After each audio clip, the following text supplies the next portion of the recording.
Good evening my dear students. जैसा कि आप लोग जानते हैं, कल हम लोगों ने एक नए यूनिट की शुरुआत की थी जिसका नाम है करंट इलेक्ट्रिसिटी। और उस करंट इलेक्ट्रिसिटी के यूनिट में हम लोगों ने पहला चैप्टर की शुरुआत की थी जिसका नाम है इलेक्ट्रिक कंडक्शन। ठीक है स्टूडेंट्स, तो उसमें लगभग हम लोगों ने 3 पॉइंट्स को कवर कर लिया था। आज हम लोग न्यू पॉइंट्स पर चर्चा करेंगे। आज का जो पॉइंट है स्टूडेंट्स वह है वैद्युत धारा अदिश राशि है या सदिश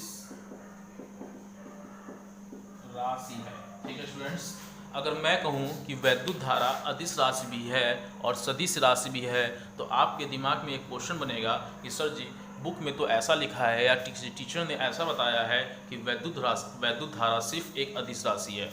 लेकिन मैं कहूँ कि वैद्युत धारा अदिश राशि भी है और सदिश राशि भी है तो जाहिर सी बात है आपके दिमाग में क्वेश्चन बनने लगेगा। ठीक है, तो हम लोग जानेंगे कि वैद्युत धारा अदिश राशि और सदिश राशि है, यानी कि वैद्युत धारा एक कौन सी राशि है? एक प्रदिश राशि है। वैद्युत धारा एक प्रदिश राशि है, यानी कि वैद्युत धारा सदिश और अदिश दोनों है। ठीक है स्टूडेंट्स, तो अब हम ये जानेंगे एक फिगर के माध्यम से, एक फिगर की सहायता से, एक फिगर के हेल्प से हम ये जानेंगे कि वैद्युत धारा अदिश और सदिश दोनों है और दोनों होने के कारण वैद्युत धारा एक प्रदिश राशि है। ठीक है स्टूडेंट्स, तो जैसे मान लीजिए हमने एक तार ले लिया, 4 एम्पियर का। हमने कितना तार ले लिया? एक 4 एम्पियर का तार ले लिया स्टूडेंट्स। इस तार को हमने मान लिया ए। ठीक है, और इस 4 एम्पियर के तार में हमने एक दूसरा तार कनेक्ट करा दिया इस ए तार में। ठीक है, इस ए तार को हमने कनेक्ट करा दिया। ठीक है, 3 एम्पियर के तार में। ठीक है, यानी कि जो एक तार ए है वह तार 4 एम्पियर का है और जो तार बी है वह 3 एम्पियर का है। और 4 एम्पियर और 3 एम्पियर के तार को हमने आपस में क्या कर दिया? आपस में कनेक्ट करा दिया। बात समझ में आई? और इस तार में एक और अन्य तार हमने जोड़ दिया। ठीक है, इसको हमने मान लिया सी। ठीक है, तो हम जानेंगे कि दो ऐसे तार जो यानी कि वैद्युत धारा की जो दिशा थी स्टूडेंट्स, ये दिशा जो है ये इस तरफ 4 एम्पियर की तार बह रही है और 3 एम्पियर की तार बह रही है वैद्युत धारा। तो अब देखिए तो कितने एम्पियर हो जाएगा इसका? 7 एम्पियर हो जाएगा। ठीक है स्टूडेंट्स, इस प्रकार हम ये कह सकते हैं कि जो ये है यह एक अदिश राशि, यानी कि वैद्युत धारा क्या है? वैद्युत धारा एक अदिश राशि है। ठीक है, लेकिन अगर मैं कहूं कि वैद्युत धारा एक सदिश राशि है तो आपके दिमाग में क्वेश्चन बन रहा होगा कि सर तो बुक में तो ऐसा लिखा ही नहीं है कि वैद्युत धारा एक सदिश राशि है। लेकिन मैं कह सकता हूं कि वैद्युत धारा सदिश और अदिश दोनों है, इसलिए वो है प्रदिश राशि, टेंसर क्वांटिटी की। ठीक है, तो मान लीजिए हमने एक तार ले लिया, इस तार को हमने मान लिया ए, और हमने एक तार लिया, इस तार को हमने मान लिया बी, और इस तार में 4 एम्पियर की धारा बह रही है और इस तार में 3 एम्पियर की धारा बह रही है। तो इसमें देखिए तार ए में और तार बी में दोनों के मुकाबले अगर आप देखें तो तार ए में 1 एम्पियर की धारा जो है वो ज़्यादा बह रही है। ठीक है स्टूडेंट्स, और इन दोनों तारों को हमने आपस में क्या कर दिया? आपस में हम इन दोनों तारों को कनेक्ट करा दिया। ठीक है, जब इन दोनों तारों को आपस में ऐसे कनेक्ट करा दिया तो यहाँ पर कितने एम्पियर की धारा हमें मिलेगी? हमें मिलेगी यहाँ पर 1 एम्पियर की धारा। क्यों? क्योंकि 4 एम्पियर की धारा और यहाँ पे 3 एम्पियर की धारा बह रही है। ठीक है, जब दोनों आपस में यहाँ मिलेंगे तो 3 एम्पियर, यहाँ 4 एम्पियर की धारा बह रही है। ठीक है, 4 और यहाँ 3, ये 3 इससे 3 कट जाएगा तो बचेगा 1 एम्पियर की धारा। तो यहाँ पर 1 एम्पियर की धारा लेकर के उस पूरे इस तार में होने लगेगा, प्रवाहित होने लगेगा। ठीक है, इस प्रकार हम ये कह सकते हैं कि वैद्युत धारा एक सदिश राशि है। वैद्युत धारा क्या है? एक सदिश राशि है। इस प्रकार हम कह सकते हैं कि अदिश और सदिश को मिला के बन जाता है प्रदिश। तो वैद्युत धारा एक प्रदिश राशि है। अब 1 एम्पियर में 1 एम्पियर बराबर होता है 6.25 × 10⁻18 इलेक्ट्रॉन प्रति सेकेंड। ठीक है स्टूडेंट्स, तो अगर मान लीजिए कोई चालक है, ठीक है, चालक के ए सिरे में अगर 6.25 × 10⁻18 इलेक्ट्रॉन 1 सेकेंड में इंटर कर रहा है तो उतने ही सेकेंड में उतना ही इलेक्ट्रॉन बी सिरे से बाहर की तरफ निकल जाएगा। ठीक है स्टूडेंट्स, ये तो बात हो गई वैद्युत धारा संबंधी कुछ टॉपिकों की। अब हम बात करेंगे जो हमारा अब नेक्स्ट टॉपिक है वो है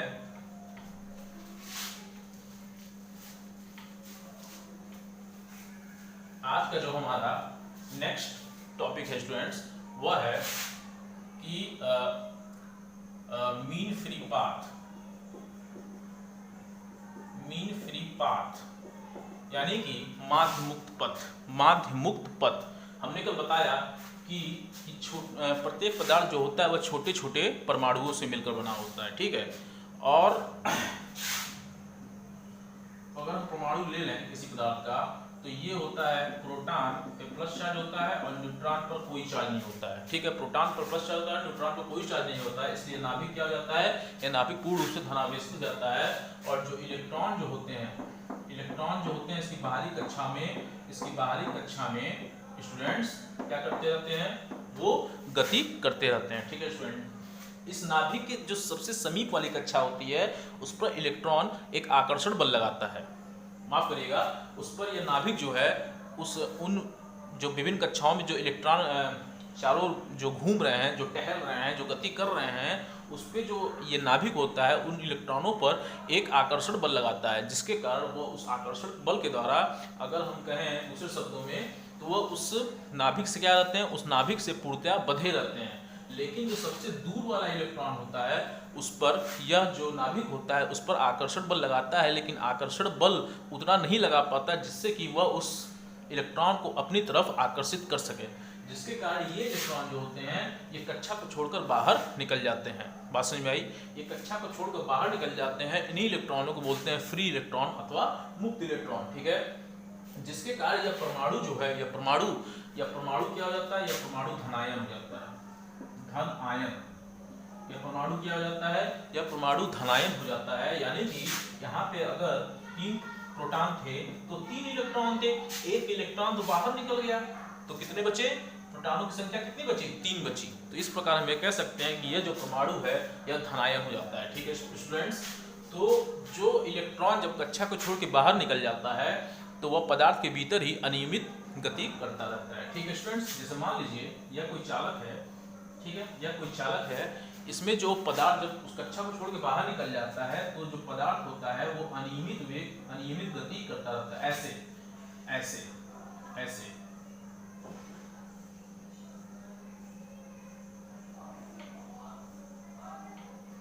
यानी कि उसकी कोई दिशा भी नहीं होती, ठीक है। वो विभिन्न दिशाओं में जहां चाहे वहां वह मूव कर सकता है, गति कर सकता है, ठीक है स्टूडेंट्स। अगर हम इसकी बात कर लें तो अगर हम देखें एक फिगर के माध्यम से कि यह कोई चालक है, ठीक है, इसमें जो इलेक्ट्रॉन होता है स्टूडेंट्स, इलेक्ट्रॉन ये यहाँ चला, इस धनायन से टकरा गया, फिर यहाँ चला और इस धनायन से टकरा गया, ठीक है स्टूडेंट्स। तो हम इस प्रकार ये कह सकते हैं, अगर इसकी परिभाषा दें तो हम कह सकते हैं किसी इलेक्ट्रॉन द्वारा, किसी मुक्त इलेक्ट्रॉन के द्वारा या किसी मुक्त इलेक्ट्रॉन द्वारा दो धनायनों के बीच चली गई माध्य दूरी को ही उस इलेक्ट्रॉन का माध्य मुक्त पथ कहा जाता है। यानी कि अगर दो धनायन हैं यहाँ पे, ठीक है स्टूडेंट, उनके बीच जो फ्री पथ, इनके बीच जो चली गई दूरी होती है उस दूरी का हम क्या निकालते हैं, उस दूरी का हम माध्य निकालते हैं। इसलिए इसको हम इस प्रकार परिभाषित कर सकते हैं स्टूडेंट्स कि किसी मुक्त इलेक्ट्रॉन द्वारा दो धनायनों के बीच चली गई माध्य दूरी को उस इलेक्ट्रॉन का माध्य मुक्त पथ कहा जाता है और इसे लैम्ब्डा से रिप्रेजेंट किया जाता है। तो मान लीजिए लैम्ब्डा 1 ये है, लैम्ब्डा 2 ये है, तो माध्य मुक्त पथ निकालने क्या करते हैं, तो माध्य दूरी निकालते हैं, तो लैम्ब्डा इज इक्वल टू हो जाता है लैम्ब्डा 1 प्लस लैम्ब्डा 2/2। बात समझ में आई? इसका जो यूनिट होता है वह होता है मीटर। भाई दूरी की बात कर रहा है ना, इसलिए इसका यूनिट कितना हो जाएगा, ये हो जाएगा मीटर। बात समझ में आई? अब हम बात करेंगे इसके बाद रिएक्शन टाइम की बात करेंगे, ठीक है। यानी कि इसको बोलते हैं हिंदी में श्रांति काल। क्या बोलते हैं? श्रांति काल बोलते हैं स्टूडेंट्स।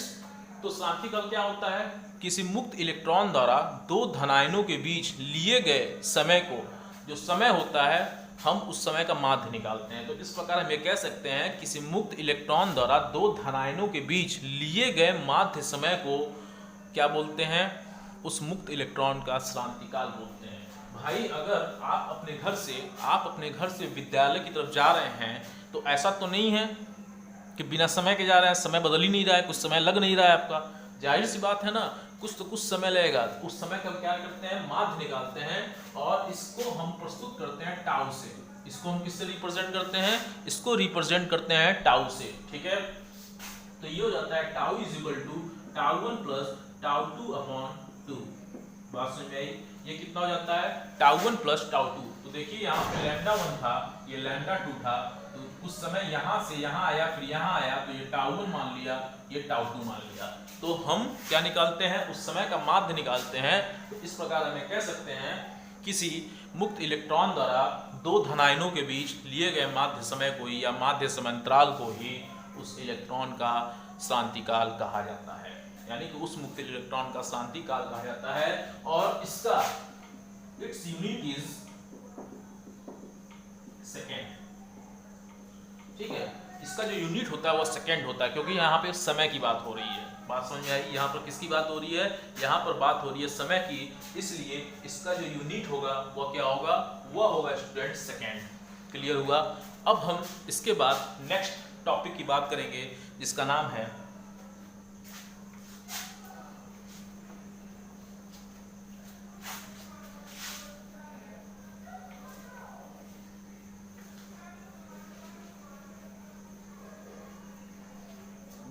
है ड्रिफ्ट वेलोसिटी।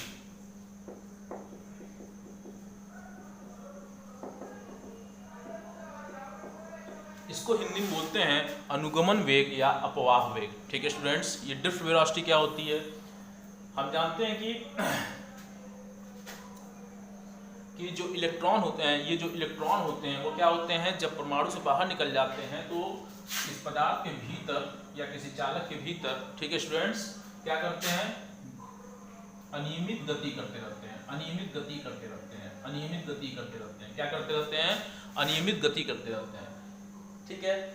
इस ड्रिफ्ट वेलोसिटी को, ठीक है स्टूडेंट्स, इस ड्रिफ्ट वेलोसिटी को पढ़ने से पहले हमको एक चीज़ जान लेना आवश्यक है, उसमें ही आपका क्रांति काल में ही, कि जब ये अनियमित वेग से गति करते रहते हैं तो क्या होता है भाई, अगर हम कह रहे हैं, अगर आप अपने घर की, ये मान लीजिए आपका घर है, ठीक है स्टूडेंट्स, ये आपका क्या है, ये आपका हाउस है, ये आपका हाउस है और ये आपका स्कूल है।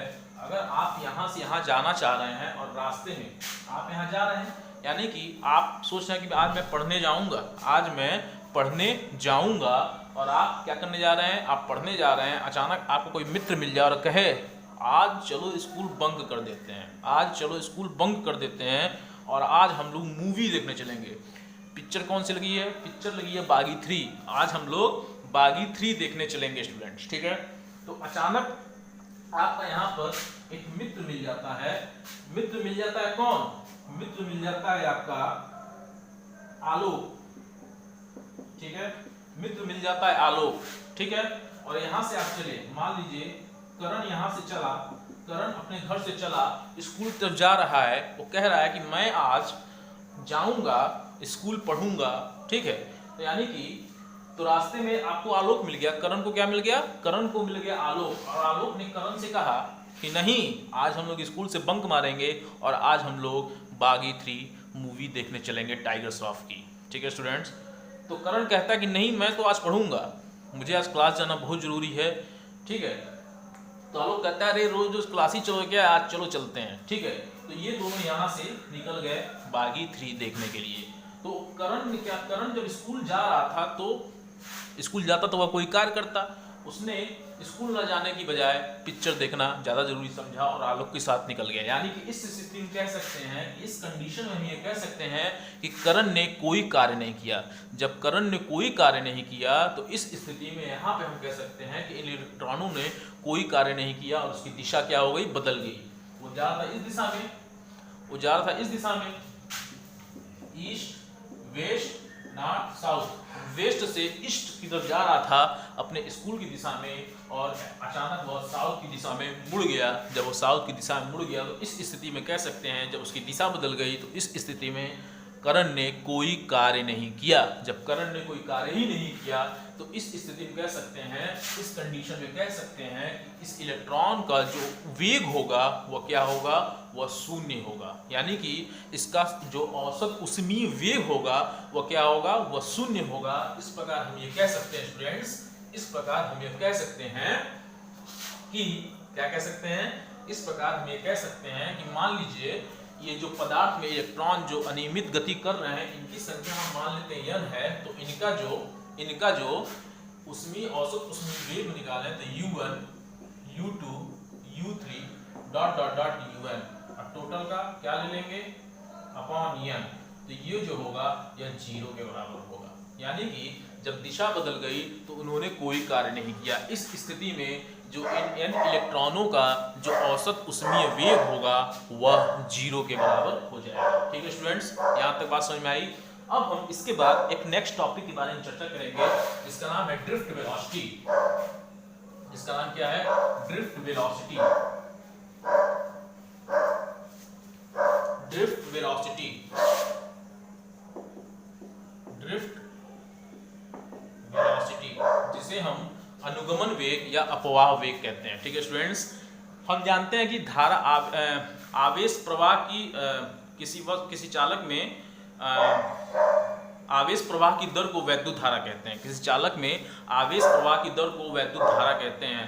या जब किसी चालक में आवेश एक स्थान से दूसरे स्थान को प्रवाहित होता है तो इस प्रवाह को ही वैद्युत धारा कहते हैं। तो वैद्युत धारा की एक निश्चित दिशा होती है। ठीक है स्टूडेंट, तो जब वैद्युत धारा की एक निश्चित दिशा होगी तो उसे ही हम कहते हैं, उस स्थिति में वह धारा क्या कहलाती है, वह जो मतलब जो आवेश होता है, आवेश की एक निश्चित दिशा होती है। ठीक है स्टूडेंट्स, उस स्थिति में जो आवेश होता है, वो आवेश का जो प्रवाह होता है उसको हम कह सकते हैं कि वह एक वैद्युत धारा है। ठीक है, लेकिन इसमें क्या होता है स्टूडेंट्स, ये जो पदार्थ के भीतर जब इलेक्ट्रॉन जो होते हैं या आवेश कह लिए, जब अनियमित गति करते हैं, इधर उधर गति करते हैं, तो इनको एक निश्चित दिशा प्रदान करने के लिए, इन इलेक्ट्रॉनों को या इन आवेशों कह लीजिए, इनको एक निश्चित दिशा प्रदान करने के लिए क्या करते हैं हम लोग इसको एक बैटरी से जोड़ देते हैं। किससे जोड़ देते हैं स्टूडेंट्स, एक बैटरी से जोड़ देते हैं। यानी कि हम मान लेते हैं चालक है, इसमें अनियमित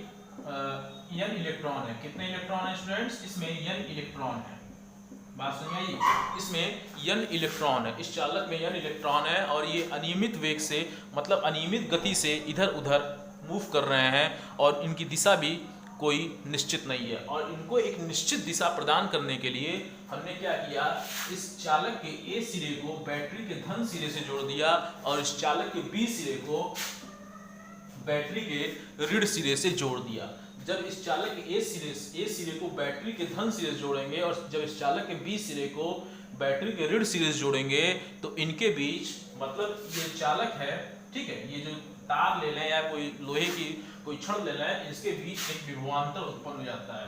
क्या उत्पन्न हो जाता है स्टूडेंट्स, इनके बीच एक विभवांतर उत्पन्न हो जाता है। जब इनके बीच एक विभवांतर उत्पन्न हो जाता है तो इस चालक के प्रत्येक बिंदु पर वैद्युत क्षेत्र भी उत्पन्न हो जाता है। ठीक है स्टूडेंट्स, इस चालक के प्रत्येक बिंदु पर वैद्युत क्षेत्र उत्पन्न हो जाता है। हम ये जानते हैं कि ये जो इलेक्ट्रॉन होते हैं ये ऋणावेशित होते हैं। इलेक्ट्रॉन क्या होते हैं, ऋणावेशित होते हैं।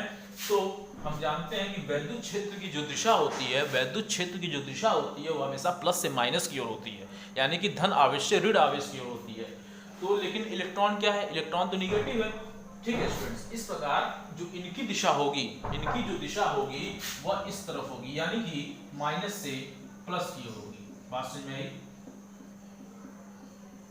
इनकी जो दिशा होगी वह माइनस से प्लस की ओर होगी और इस आवेशों के या इन इलेक्ट्रॉनों को एक निश्चित दिशा मिल जाती है, एक निश्चित दिशा मिल जाती है। किस तरफ, माइनस से प्लस की ओर। क्यों, क्योंकि हम जानते हैं कि वैद्युत क्षेत्र में जब कोई आवेश रखा जाता है तो वैद्युत क्षेत्र उन पर एक बल लगाता है। यदि वह आवेश पॉजिटिव है तो वैद्युत क्षेत्र जो होता है स्टूडेंट्स वह अपनी दिशा में उसकी तरफ बल लगाता है, और जब वह निगेटिव आवेश तो वैद्युत क्षेत्र उस पर विपरीत दिशा में बल लगाता है। तो इलेक्ट्रॉन निगेटिव है, इसके कारण इसकी जो दिशा होगी वह माइनस से प्लस की ओर होगी और ये इलेक्ट्रॉन एक नियत वेग से गति करने लगते हैं। ठीक है, जब इलेक्ट्रॉन ये नियत वेग से गति करने लगते हैं तो इन इलेक्ट्रॉनों की इस नियत वेग को ही हम क्या बोलते हैं, ड्रिफ्ट वेलोसिटी बोलते हैं। बात समझ में आई, इस इलेक्ट्रॉन के नियत वेग को ही हम क्या बोलते हैं, इस इलेक्ट्रॉन के नियत वेग को ही हम बोलते हैं ड्रिफ्ट वेलोसिटी। और इसे प्रस्तुत करते हैं VD से। किससे प्रस्तुत करते हैं स्टूडेंट, इसे जो रिप्रेजेंट करते हैं हम रिप्रेजेंट करते हैं VD से, ठीक है, यानी कि ड्रिफ्ट वेलोसिटी। क्लियर हुआ यहाँ तक किसी कोई दिक्कत नहीं है। अब हम इसके बाद जो नेक्स्ट टॉपिक है वह हमारा है रिलेशन बिटवीन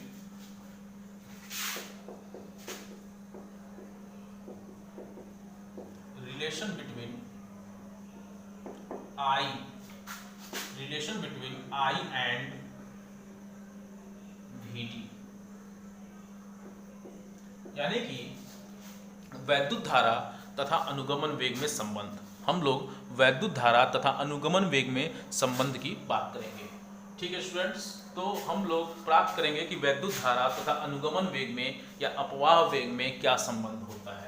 तो यहाँ तक तो बात समझ में आई आपको। फिगर सारा वही रहेगा, कोई अंतर नहीं रहेगा। इस फिगर को मैं फिर समझा दे रहा हूँ कि इलेक्ट्रॉन जो होते हैं जब वो अपनी कक्षा को परमाणु से जब बाहर निकलते हैं तो वो पदार्थ के भीतर अनियमित गति करते रहते हैं, उनकी कोई निश्चित दिशा नहीं होती। तो उनको एक निश्चित दिशा प्रदान करने के लिए हम क्या करते हैं, ये जो चालक है, ठीक है, ये चालक है, यानी कि उस पदार्थ के भीतर ही वो चालक ही होगा।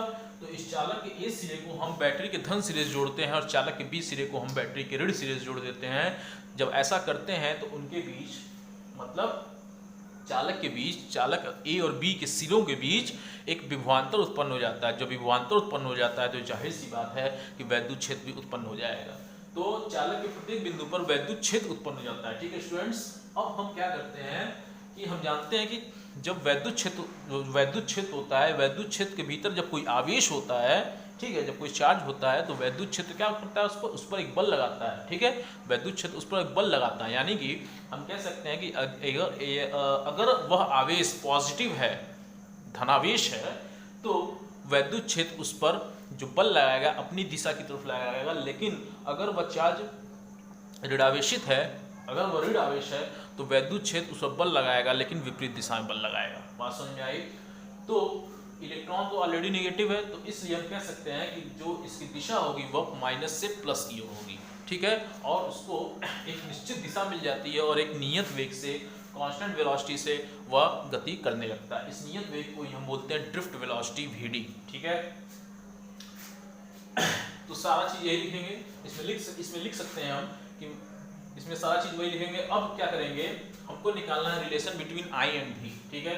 तो मान लो कि इसका जो एरिया है, इसका एरिया हमने मान लिया A, ठीक है, इस चालक का एरिया हमने मान लिया A, और इसका इसमें जो इलेक्ट्रॉनों की संख्या है, मुक्त इलेक्ट्रॉनों की संख्या है, उसको हमने मान लिया N। क्लियर।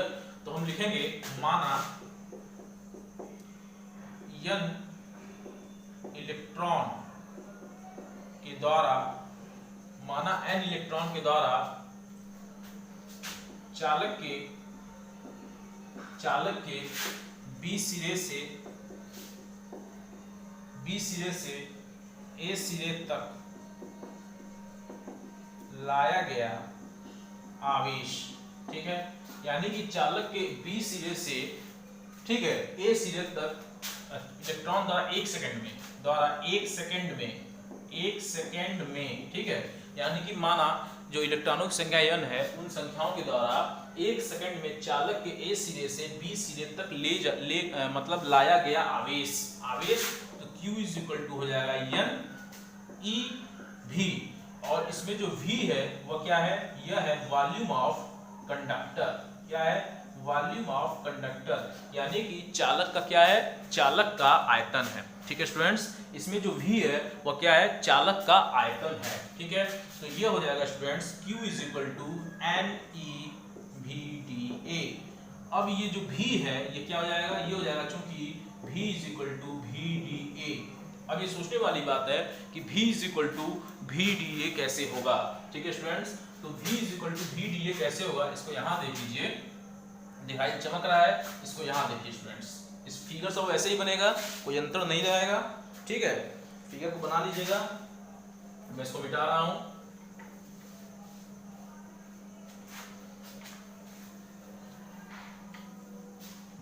ठीक है, तो ये हमने क्या निकाला, V is equal to VDA। इसका क्या होता है, इसका होता है मीटर क्यूब, होता है कि नहीं होता है, मीटर क्यूब होता है। और VD का क्या होता है, ये होता है मीटर पर सेकेंड, ठीक है। और इसका जो होता है वह होता है मीटर स्क्वायर। तो ये हो जाएगा metre cube is equal to metre cube, क्या हो जाएगा स्टूडेंट्स, मीटर क्यूब और ये सेकेंड। और यहाँ बात कितने की हो रही है, माना n इलेक्ट्रॉन द्वारा 1 सेकंड में, यहाँ बात हो रही है 1 सेकंड की। अगर यहाँ पे 1 सेकंड हो गया तो ये हो गया मीटर क्यूब बराबर मीटर क्यूब। हुआ कि नहीं हुआ, हो गया ना। तो इसलिए हम कह सकते हैं कि V is equal to VDA, ठीक है स्टूडेंट्स।